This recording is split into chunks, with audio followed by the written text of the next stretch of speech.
የኔ ገንዘብ በራሴ ብር እናንተ ይመለከታችኋል? ምን አገባችሁ? ማለት ነው። እንዳትነቅሏት። ጥሩ ጥያቄ እኔ እናት ነኝ። እንዳትነቅሏት ማርያም እንዳትነቅሏት። ዱዱ አላዋት እውነተኛ እንዳትነቅሏት። ትክክለኛ ጥያቄ ጠየቀችው። ድገሚው ማሪ የምትልኩ ቦልካችኋለሁ። እግዚአብሔርን ማሪ ይጅበት የኔ ማር ድገሚው እኮ ነገርኩሽ እኮ ጥያቄ እኮ ጠየቅኩሽ መልሽ። ምን አገባሽ? የኔ ምን አልሽ? ምንም ማረጋለሁ እኔ ባንቺ ብር ምንም አያገባኝም። ግን ነገ አንቺ ሀገር ስትሄጂ ጨልለሽ ምናምን በዚህ ሰንደል ሰክተሽ በዚህ ሻማ ይዘሽ ሳይሽ ታሳዝኘኛለሽ። እሱ ነው ችግሩ። ታዲያ እሺ አንቺ ጓደኛሽ ወይ የምትወጂ ሰው ስጦታ አትሰጭም? እሱማ እሰጣለሁ፣ ግን ለሀብታም አልሰጥም። ለምሳሌ እኔ እነዚያው እንኳን ሀብታሞች እኮ ናቸው እናቴ። ኢትዮጵያ ላይ ያላየሽም እንደ ቤታቸው ቁጥሩ ሁኔታ ላይ ያሉ ሰዎችን ለምንድን ነው እንደዚህ ማየቱ አይበቃችሁም ወይ? ከኪሳቸው አውጥታችሁ የምትሰጡት ለምንድን ነው እኮ ጥያቄ። መብትሽ ነው መስጠት አይደለም። ብርሽ እዚህ ውስጥ አብርሽ ሩታ አይመለከታችሁም። እነሱ እኔ ልጠይቃት ሀኒያ እንዴ ልጠይቃት እናቴ አንቺ ወደ አረብ ሀገር አሁን አረብ ሀገር ነሽ ኦልሬዲ ስትመጪ እንዴት ነበር የመጣሽው? ምን አገባሽ? ገደል ግቢ፣ እሱም ገደል ግቢ። ግን በቤተሰብ ብር ነው አይደል የመጣሽው? ቤተሰብሽን እንደነሱ ቀጥሉ እንጂ በስርዓት አውሪ። ሩታ ጠበቃ ቆይ ተናገሪ አንዴ። ወደ አረብ ሀገር ስትመጪ ኦኬ በስነ ስርዓት ተናገሪ። ሲጀመር ስነ ስርዓት ስለጎደላችሁ እኮ ነው ብራችሁን ለማንም እየበተናችሁ ያላችሁት።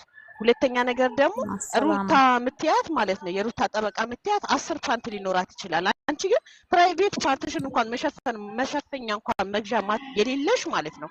አንቺ ለሩታ ልትደግፊያት ነው፣ ቀሚስ ልትገዢላት ወይ ልትዝናና ዱባይ ልትሄድበት። ስድ ባለጌ መሆንሽ ራሱ አሳዳጊ የበደለሽ መሆንሽ በስነ ስርዓት እንኳን ማውራት አትችይም። ስርዓተ ቢስ ነሽ።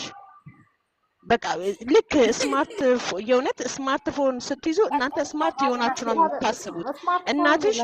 እናትሽ ይሄኔ ከሱቅ ማለት ነው ቡና ተበድራ ልጄ ትልክልኛለች እያለች እየጠበቀችሽ ነው። አንቺ ግን ባለጌ ስለሆንሽ የእናትሽን እጅ የምትነክሺ ስለሆንሽ ለራስሽ እንኳን ሳትሆኚ ለቤተሰብሽ እንኳን ሳትሆኚ ገና ሚዲያ ላይ ለምታውቂው ምን ይኖራቸው እኮ አታውቂም። ፍቅር ከሆነ አንዱን ጓደኛ ያዥና ፍቅር ያስተምርሽ የእውነት። ከዛው ለእናትሽም የሆነ ወልደሽ ምናምን ልጅ ማሳያ ይሆንሻል። የነሩታ እንትን ቪዲዮ እያየሽ ፍቅር የሚያሰኝሽ ከሆነ ማለት ነው። ግን ብልግና ነው፣ ነውር ነው። እግዚአብሔርን እንዴት ሰው ለእናቱ ነጠላ ሳይቀይር ለሌላ ሰው ላሽሞንሞን ቤቱን ልሙላ ብሎ ይላል? ደውይና እስቲ እናትሽን በስልክ እማዬ ምን ትፈልጊያለሽ? ምንድነው የጎደለሽ ብትያት ማለት ነው። ለምንድነው ልጄ ማትመጪው ብለሽ ብትያት ሀኒ እግዚአብሔርን ትንሽ የቋጠርኩት ልጅ ሳንቲም አለ ልጄ ልላክልሽ ነው የምትልሽ። ጎደለብኝ ብትያት እንኳን ማልመጣው እኮ እናቴ ሳንቲም ስለጎደለኝ ነው ብትያት ማለት ነው። እናት አትጨክንም። ግን አንቺ ምን ያህል አስጨክኖሽ ነው በእናትሽ ላይ የዚህን ያህል እናትሽን ነጠላ ሳትቀይሪላት ለሌላ ሰው? ኧረ እኔ እንዴት እንደምትችሉበት ከነና ደግሞ በእናንተ ማለት ነው አንገቱን ደፍቱ ነገ ያልፍልኛል ህይወቴን እቀይራለሁ ብሎ የሚያስበው የአረብ ሀገር ሴት እየተባለ ይሰደባል። ምን አገባሽ በብሬ? ገደል ግቢ አንቺና ብርሽ። የእውነት ባለጌ ስድ። እሺ ሲታና እናመሰግናለን። ውሃ ጠጪ። አይ እግዚአብሔር ነው ውሃ አይደለም። እነዚህ ባይዘው ጉንፋን ይዞኛል። ግን የሆነ ገና እግዚአብሔር ስሟን በስነ ስርዓቱ እንኳን መጻፋት እርግጠኛ ነኝ። ቅድም መኖሬ እንዳለችው ማለት ሶሻል ሚዲያ አሁን ሁሉ ነገር ኦፕን ነው። መማር ይችላሉ። ማስተዋል የምትችል በብዙ ነገር እኮ ትማሪያለሽ። ስደት በራሱ ትምህርት ቤት አይደል እንዴ? ትናንትና ቤታቸው መጥተሽ መሲ እንዴት ነሽ?